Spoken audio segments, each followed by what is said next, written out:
My name is Jennie Tanner, and I own Tanner Glass and Hardware. We're a subcontractor in Utah, supplying and installing several brands of door hardware, bath hardware, mirrors, and shower doors. We've got a commercial glazing department and a picture framing business. We've been in business for 21 years and have two locations, one in Midvale, Utah, and the other in Park City. In my previous life, I was a flight attendant. I lived in Atlanta for 10 years, and I moved back to Utah in 1995 and started working for my father's construction business. It seems very common for young men to follow in their father's business, but not so much for women. Until recently, I've known very few women working in the construction industry as a profession. My dad started his business in the early 70s with a partner, and he was selling doorknobs, but the only way that he could get people to buy his doorknobs were to sell them as an installed package for $25 per home, which, wow, that's not very much money. And that included a free lockup service, and that included bath hardware, the door hardware, the closet rods. And he was very successful in what he did, but he and his partner didn't get along very well. So in 2000, they decided to shut their business down, but that left me and my brother and my husband without a job if we didn't do something similar. So we decided to start our own family business, and that was Tanner Glass and Hardware. We all relied on the business for our income, and it worked out well. Now I am the owner of the company. I purchased the company from my dad in 2012, and I am a certified women business owner, and I have 65 employees. One of the challenges in working in construction is finding labor. Even in the great times, the labor shortages are difficult. And one of our biggest challenges is just trying to find qualified people. And now in every industry, with what's going on today, every industry seems to have setbacks finding people to work. It's always been difficult to find skilled trades, and there are hundreds of thousands of unfilled jobs, according to the U.S. Chamber. 57% of contractors report having trouble finding skilled workers, and 90% of contractors are constantly worried about finding enough workers to meet their schedules. Women have an incredible opportunity to fill these roles, but they're not being courted by anyone to enter the industry. And we make up only 10.3% of the construction workforce nationally. If you take away the office workers, the interior designers, and the realtors, it leaves 3% of women actually working out in the field. That's 1 out of every 100 men working in the field. The good news is 13% of women own construction companies in the nation, which means we've got an ability to start changing the way we all think about women working in construction in our industry, and maybe change the way that men think about women working in construction. The Latino and Hispanic population make up 30% of our construction workforce, and Hispanic women are often working in some capacity in construction, either helping on the job site, not getting paid, just working side by side with their husbands, or cleaning the homes. Construction is one of the biggest employers in our nation, and yet we constantly struggle to find skilled labor. There are 10.2 million construction workers in this country, which is about 8% of the entire workforce. One of the reasons women don't look to get into the construction industry is the availability of jobs and people to actually talking to them about them. Women working in construction, however, make up 95% of what men earn, which means that it's one of the only industries that pay women and men comparable wages in skilled trades. The gender gap in the construction industry is among the lowest in the US. It's very promising, but the problem is that women are not taught that these can be great careers for them. Many women don't even think about them as an option, because I think that sitting down to the table with your mom and dad when you're a little girl, they don't often think about talking to their children about, hey, why don't you get a job in construction? Have you thought about being a plumber or an electrician? Parents always assume that they want their children to go to college. But by the time these young women get into high school and they don't want a college degree, they don't want to go to college, it doesn't fit into the lane that they want to drive, it might be too late. They haven't heard about it. Even school counselors don't discuss these options with girls. And so 3 years ago, I joined the PWB, Professional Women in Building. This group consists of women working in the construction industry in all different capacities across the country. We were a new Utah-based charter of the NAHB, National Association of Home Builders. And we came up with an idea to build the first all-women built home in the nation. The goal of the home was to highlight and utilize women professionals, skilled tradeswomen, and women-owned companies for all aspects of the home to show others that this can and should be done as an everyday event rather than a special event. We wrote a business plan and started looking for land. We created committees to take on different roles of the project. We had someone in charge of material donations. I was in charge of finding the labor. We had designers working on the project. And then we had 3 different general contractors that are all custom home builders. Christy Allen was our lead contractor. And we broke ground last September 18th, actually. So in 2 days, it'll be a year. And the whole goal for the home was to donate the proceeds to give scholarships and grants to help get young women interested in construction. So I want to show you a video of Christy and our groundbreaking event.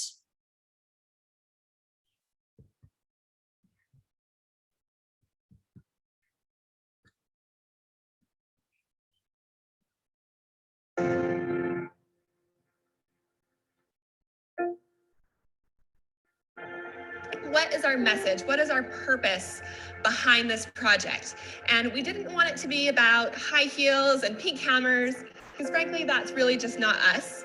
And then at the same time, we were talking about our experiences and how we feel so blessed and so lucky to have found this feeling of belonging in the home building industry. 4 years ago, after a strange series of events, I found myself the co-owner of a new custom home building company and the site supervisor for our very first spec home, having never worked on site. And holy cow, what a learning curve that was. I learned so much, and I found that home building can be way more challenging than I expected, but also so much more rewarding than I had ever dreamed it would be. I really love being a general contractor. So in that first year, my youngest daughter, Elodie, who's here today, was 4 years old.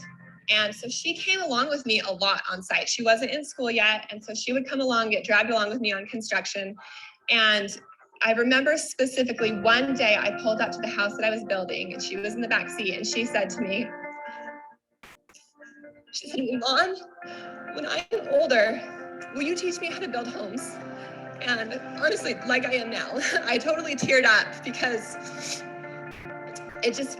it felt so profound to me that at 4 years old, she already knew what it took me 30 years to figure out. And that is that being a home builder is an amazing place for a woman to be. And of course, I gathered myself together and told her, yes, I would love to teach you to build homes. And so that is the reason that we want to do this, because she was able to see me on site, and that allowed her to visualize herself in my shoes and say, that's what I want to do. I want to do that when I grow up. So that's what we want to do with the house that she built. We want to tell the stories of women who are involved in every aspect of this amazing industry. Their photos, their videos, their experiences will be shared across the country. We'll tell their stories with presentations at local schools, in job fairs, and make them go viral on social media so that girls and women can see other women doing these specific jobs in construction and think to themselves, that looks awesome. I want to do that. So thank you to Oakwood Homes for believing in our vision, to all of our generous sponsors, and to my amazing committee of women. Thank you to each of you for your role in making this dream into a reality. You are not only helping us make history with the first all-women built home, but most importantly, you're helping future generations of women discover that they belong in this amazing home building industry. So thank you.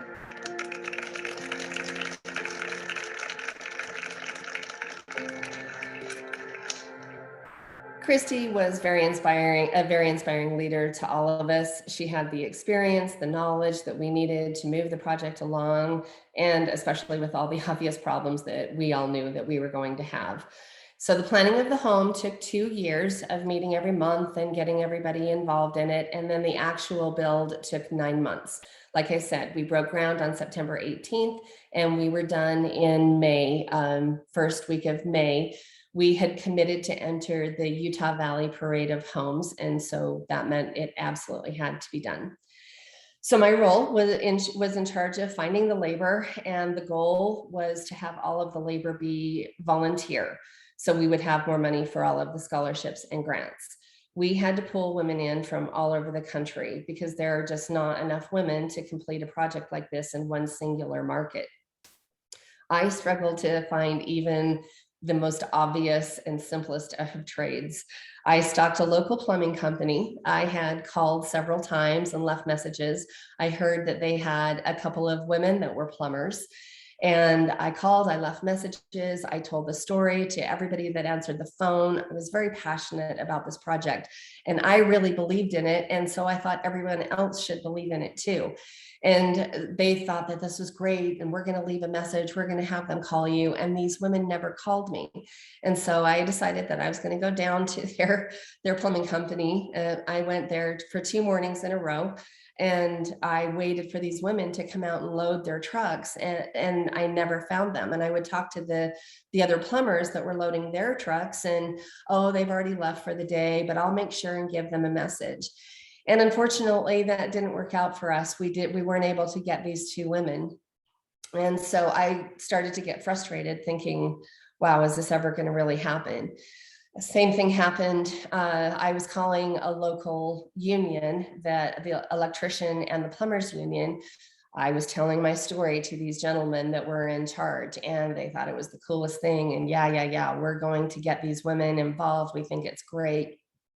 And I would never hear back from anyone. And once we started our social media, I had a woman that I reached out to. Her name was Kelly, and she was a union plumber in Philadelphia, and now she's on her own. And I was sharing my struggles with her of getting people to call us back. And so she got her panties in a wad and she called the local union here and kind of made a fuss over the situation.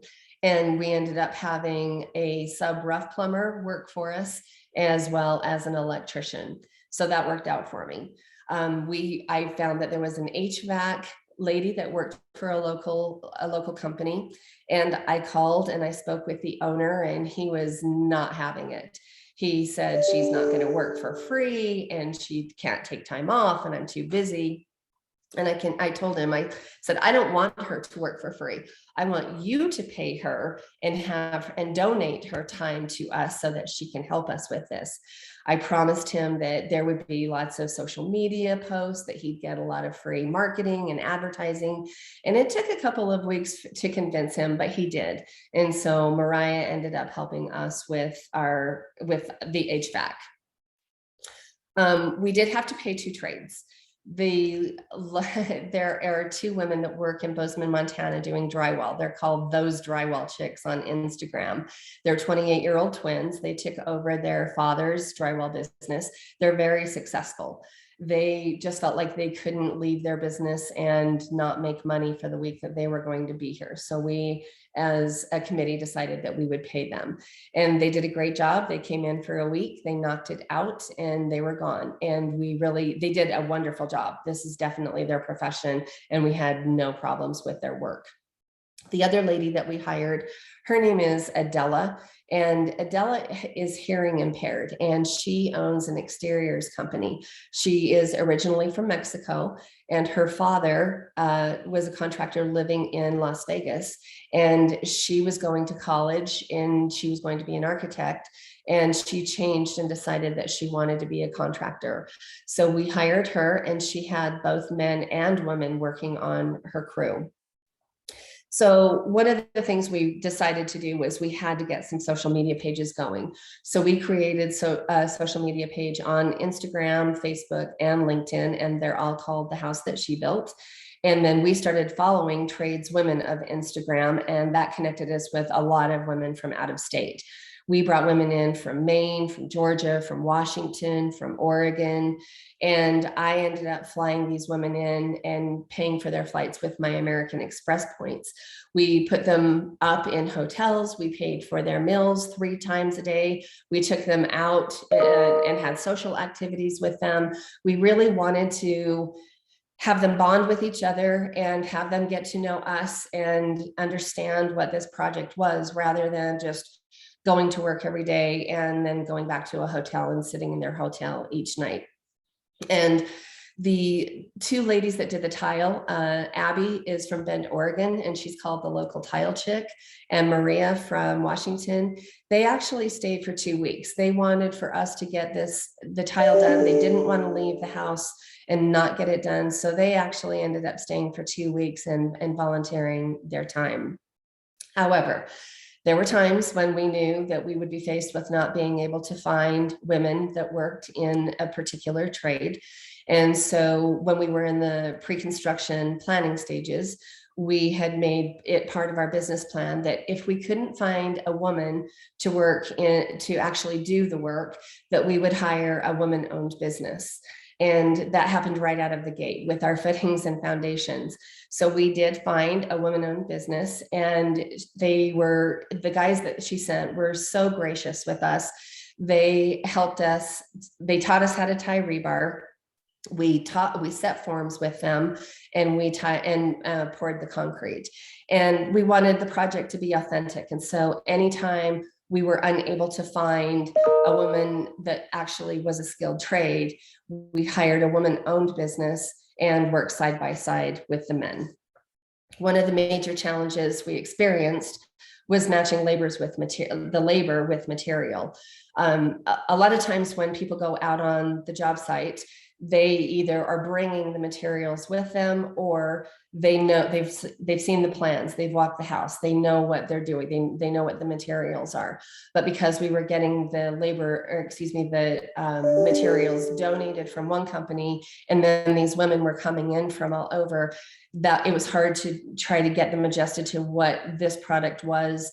And then, having the material shortages, saying, we don't have enough of this, and running back and forth. And we were trying to be really sensitive about the material donations as well, because the companies that donated were very, very generous. And especially through the pandemic, every single material donor kept their word.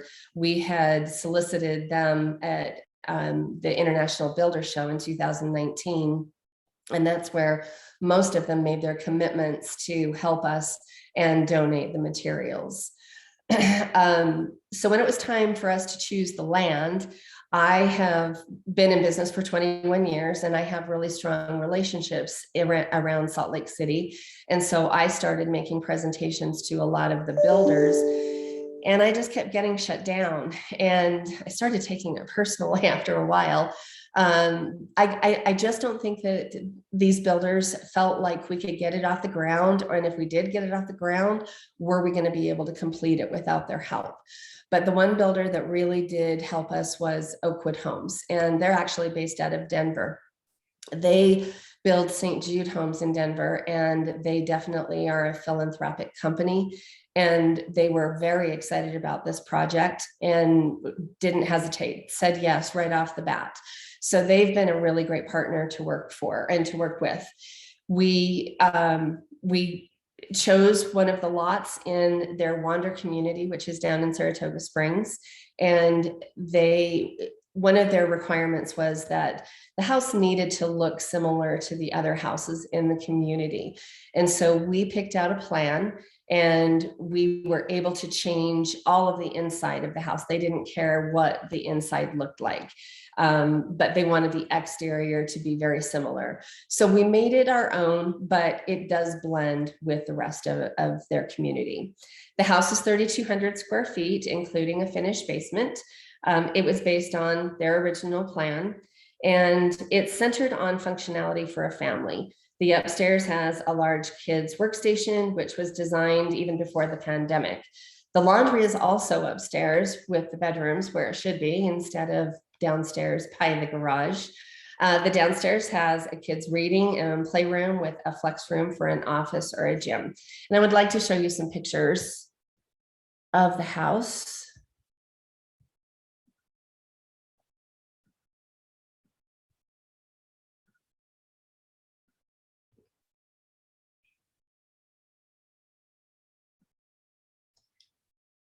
So this is our logo, obviously, and this is our leadership team with all of the general contractors and the founder. And so when we found the lot, when Oakwood said yes to the lot, and we all worked on okay, which lot is going to be best for us, we decided to take our daughters out and take a marketing picture.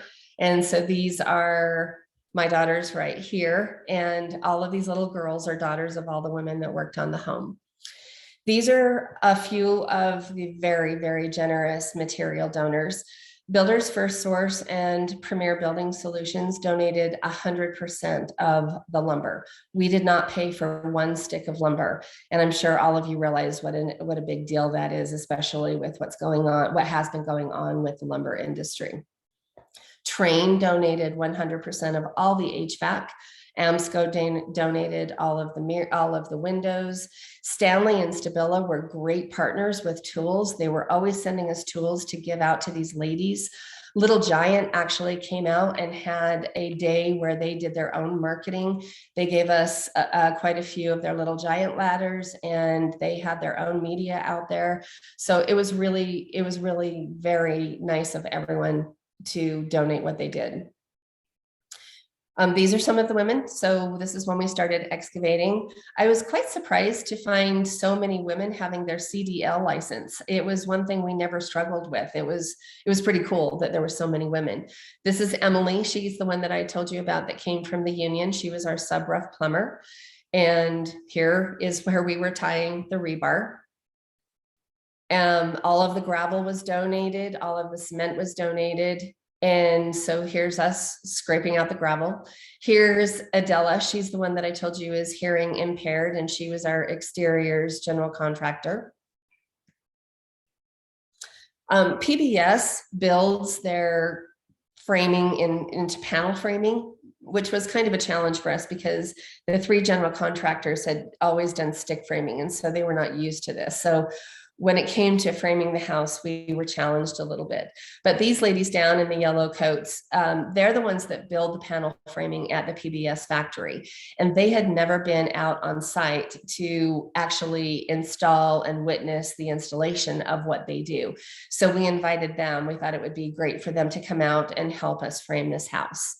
This is Kristen. She's our founder. She's the one that came up with the idea. Natalie Miles was in charge of our material donations, and she's a riot. She also, her father owns an HVAC company. So she absolutely insisted on being a part and working with Mariah, which is down here, to install the HVAC. Stephanie Daly is one of our general contractors, and she knows how to do radon. And so she did the radon. It was just really unique how we found through all of our networking, all of these women that, oh, I know someone, or I know this, I can do this. Meredith is a master electrician, and she found us on social media, and she reached out to me. These are my ladies. So AMSCO supplied the windows, but my commercial glazing department installs, and I had them take a few of my ladies out to the job site and help them install all of the windows. These are the drywall chicks that I had talked about. Like I said, they're 28-year-old twins, and their handle on Instagram is those drywall chicks. And then we had a couple of other ladies helping us with drywall. These are the ladies that we flew in from all over, from Maine, from Georgia, Indiana, Missouri. In fact, Kristen right here, she's from Indiana. And when she came out, she's a 6th grade school teacher. And when she came out, she had such an incredible experience and decided that this is what she wanted to do for a living. She quit her job being a 6th grade school teacher this summer and hasn't gone back, and has gotten a job working in construction because she found it so rewarding. This is Maria and this is Abby. These were the 2 local tile ladies that I was telling you about that actually stayed for 2 weeks. Here's Stacy. She works for an exteriors company and she did all of our rock work.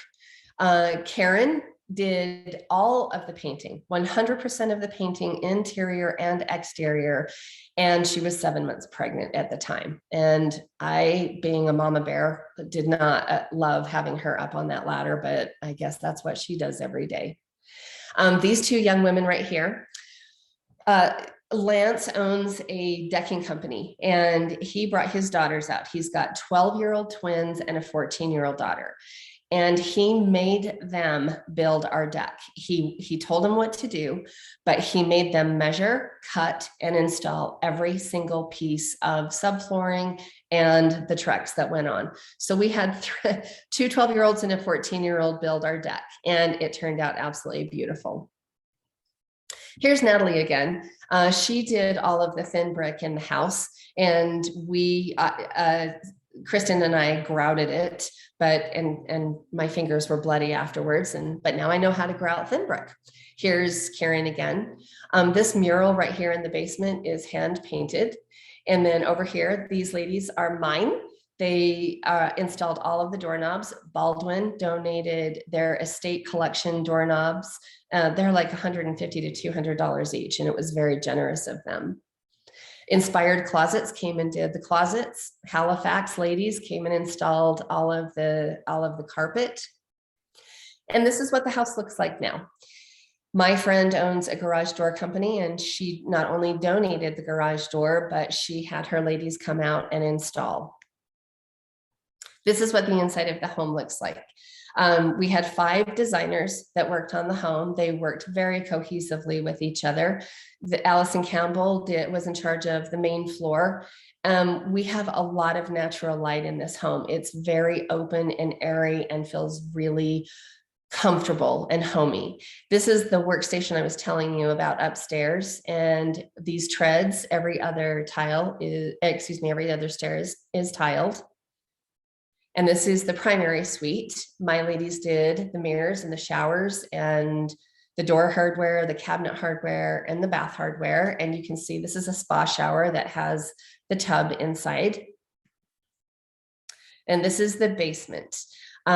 We had a brick signing day when we were doing the brick, and we reached out on social media and just invited every little girl to come and sign the back of a brick, and we would help them adhere it to the wall. This is a little reading room, and you can see that we've got some monkey bars and a rock climbing wall, and then the mural and this little reading room inside. And so when these little girls came out, and we gave them a Sharpie and they signed the back of the brick, and then we helped them butter it and put it up.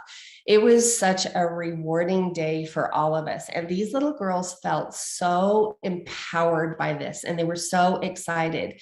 And through the parade of homes, when their moms, there were a handful, 4 or 5, that came back and just raced downstairs to see their brick and show people that were walking through the house, this is my brick, it has my signature on it. It was a pretty special event for us. This is our social media handles if you'd like any more information on us. And then there's the House That She Built children's book. Molly Elkman is a friend of Christy Allen's, and she wrote a story, a children's book, which educates young readers about the different types of people and skills needed to build a home. It follows architects, engineers, plumbers, painters, and many more trades, combining their skills to build a house from scratch.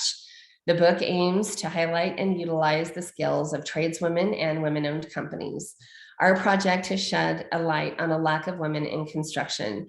All of the proceeds from the sale of the books will go towards the National Association of Home Builders to help educate and bring more people into the home building industry because we have a shortage. So I'd love to be able to read this book to you. It came out Tuesday. I got my copies. Yeah, I got my copies Tuesday or Wednesday. And I literally was so emotional thinking that there was a book written about a project that nobody had the faith in us to think that we could get this off the ground, finish it on time, and actually end up having a children's book written after us. Oops. Let me start. Sorry.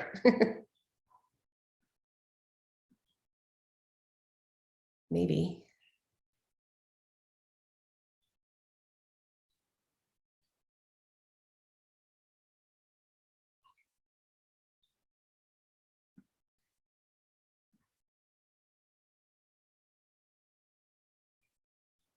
Hopefully I can find it. Let's.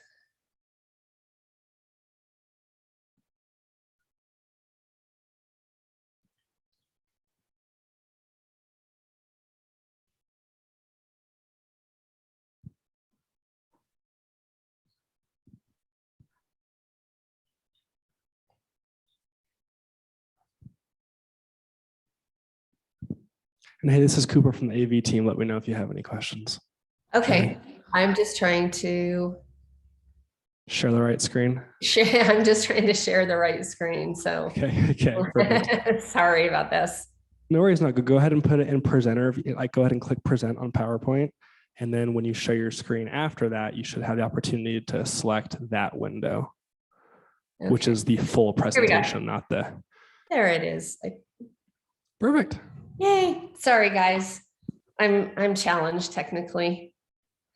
So again, Molly Elkman and Georgia Castellano wrote and illustrated this book, and it's a very emotional book to me. This is the woman who created the design. The architect uses science and art to draw the building plans. This is the house that she built. This is the woman who engineered the structure. The engineer does the calculations to make sure the structure is strong and safe. This is the house that she built. This is the woman who managed the project. The general contractor oversees construction, materials, and timeline. This is the house that she built. This is the woman who excavated the land. The excavator prepares the land by clearing, digging, and evening it out. This is the house that she built. This is the woman who poured the foundation. The concrete laborer mixes, pours, and smooths out the concrete. This is the house that she built. This is the woman who assembled the framing. The framer measures, cuts, and puts together the wood pieces. This is the house that she built. This is the woman who installed the electrical wires. The electrician connects the wiring that controls the lighting, computers, and TV. This is the house that she built. This is the woman who installed the plumbing. The plumber installs the pipes and the water lines for running the water and flushing toilets. This is the house that she built. This is the woman who installed the mechanical lines. The HVAC technician installs the systems for heating, ventilation, and air conditioning. This is the house that she built. This is the woman who laid the roof. The roofer installs the roof using materials and makes it strong and waterproof. This is the house that she built. This is the woman who installed the insulation. The insulation contractor makes sure the house will be the right temperature year-round. This is the house that she built. This is the woman who hung the drywall. The drywaller cuts and hangs the panels that makes the walls. This is the house that she built. This is the woman who built the cabinets. The cabinet manufacturer measures, cuts, and builds the cabinets to fit perfectly. This is the house that she built. This is the woman who installed the trim. The Finnish carpenter works with wood to create and install doors, trims, and shelves.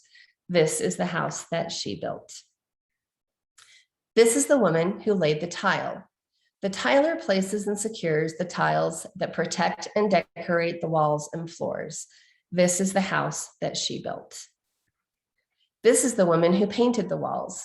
The painter applies the paint that covers and colors the walls inside and out. This is the house that she built. This is the woman who selected the finishes and furnishings. The interior designer creates the look of the room with the furniture, decorations, art, and color. This is the house that she built. This is the woman who perfected the landscaping. The landscape designs, builds, and plants to make the outdoor space special. This is the house that she built. There are women who are proud to say, this house is for sale. After perfecting the landscaping, selecting the finishes and furnishings, painting the walls, laying the tile, installing the trim, building the cabinets, hanging the drywall, installing the insulation, laying the roof, installing the electric, plumbing, and mechanical lines, assembling the framing, building the foundation, excavating the land, managing the project, engineering the structure, creating the design. This is the house that she built.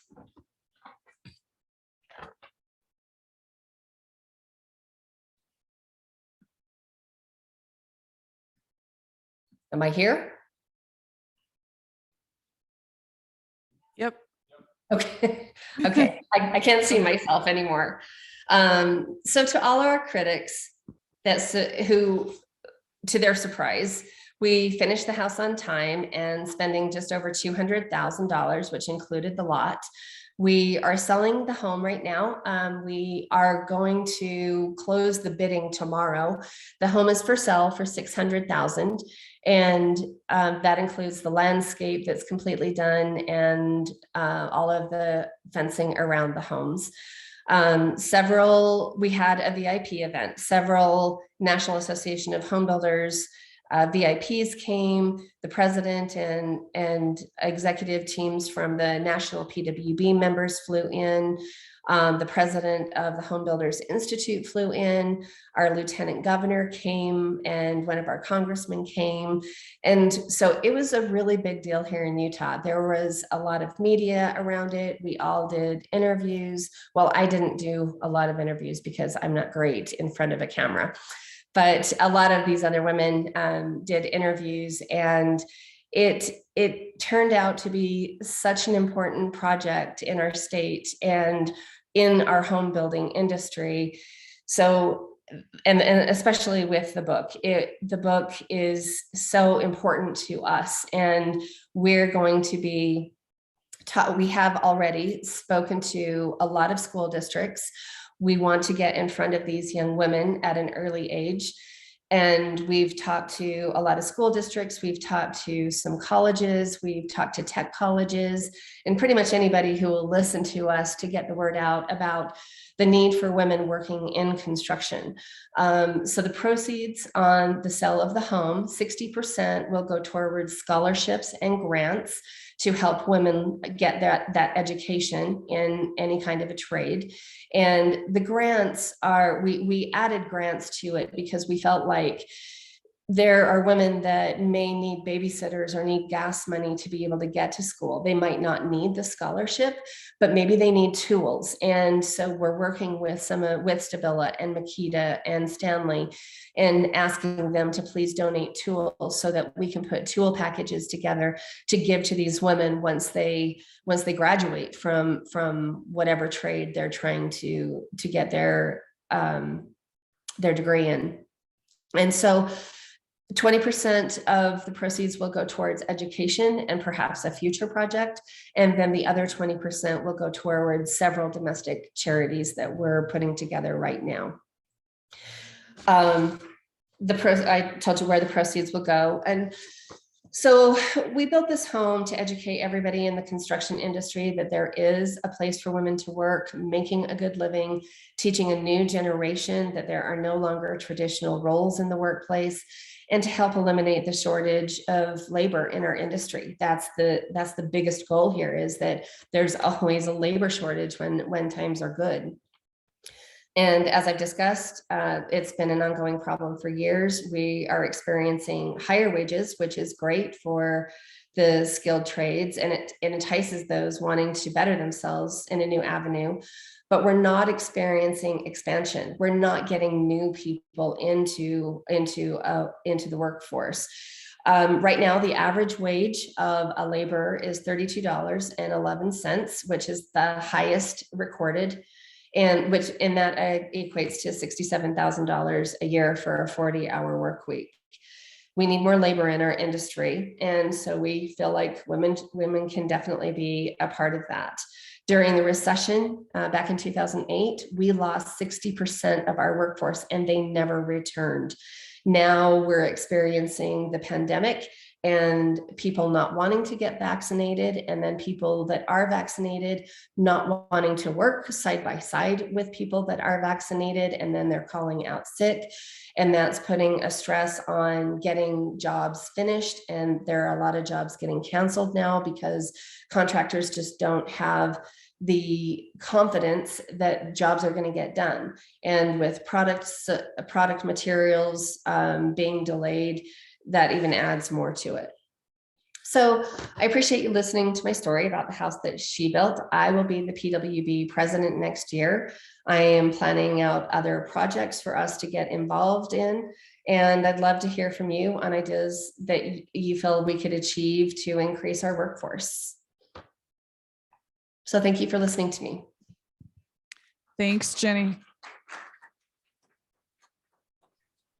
Great job, very inspiring. Does anybody have any questions or comments or? Okay, hold on. So first of all, I just want to say, like, this is so incredible to hear this story and hear the legacy of the house that she built. It's so inspiring to hear about this as, you know, a woman in the field of architecture and looking into careers in design. My question is, I think you mentioned it earlier about, so this house was built in Utah. Do you guys have plans about, you know, building in other parts of the country, like continuing this legacy of the house that she built? So not in my lifetime. It was a really hard project. It took a lot out of us. And I think that we'll do it again. I think it'll be a few years before we do it. You know, the first house is always the most important house, right? Everybody wants to be a part of the first house. And what we're doing right now, though, is we are writing a guide. I call it the good, the bad, and the ugly of what not to do and how to help other PWBs around the country. We've inspired a lot of these other PWB charters around the country to want to do this. And so we feel like it's very important for us to write a guide for them and help them. And that's where part of the money will go. With the sale of the home, is to maybe fly out to some of these other charters and to work with them and to tell them, this is what worked for us, this is what didn't work for us. And we feel it's very important to have a goal. Why are you building this house? What is the purpose behind it? And what will you do with that house, or what will you do with the money from the home? And so that's the very first priority, is making sure that you've got a good goal for building the house, and that you've got the right people in place. So I think that there will be more houses built. I'm going to, the NAHB has what's called Fall Boards in October in Houston, Texas. And I'm going there, and I will be meeting with a lot of the other ladies from PWBs across the country. And we'll talk about that. And I hope that there are more homes. Like I said earlier in my speech, this shouldn't be a special event. This should be an everyday event. And so I agree with you. And thank you for being inspired. We're so inspired, and we want to talk to as many young women as we possibly can get in front of. Thank you.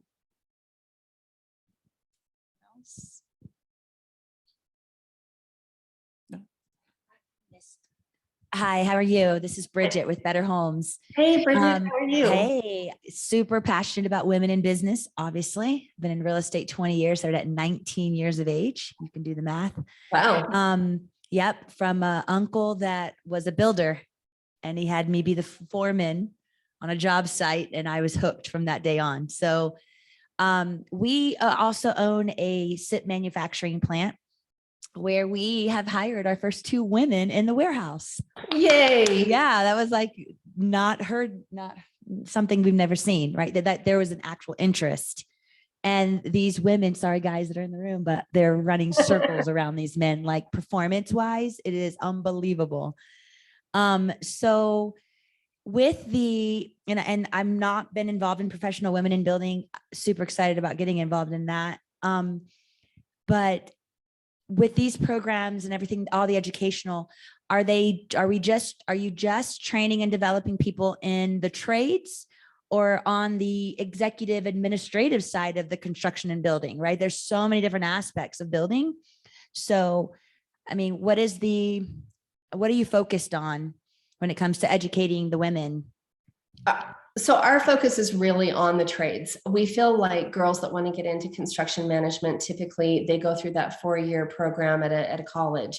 And the trades is where there is the biggest labor shortage, and those are where the jobs are needed most right now. So that is where we're focused, is getting women into the trades.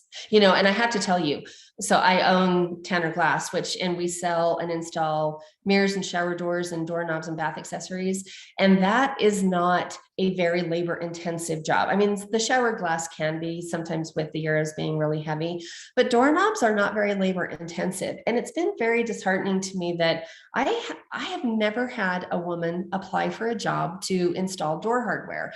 And now that it's on the forefront of my brain every single day, I'm trying to encourage my managers to reach out and get more women into, and when we advertise for a job, to interview women and to encourage them to write that Indeed application that we're encouraging women to get into this. But to answer your question, we're really trying to focus more on trades because that's where the labor shortage is in our industry. And congratulations on hiring women.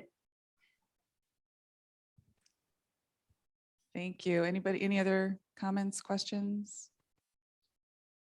All right, Jennie, thanks so much. Let's give her another round of applause. With all 7 of you, right? Thanks again. Thank you. Bye.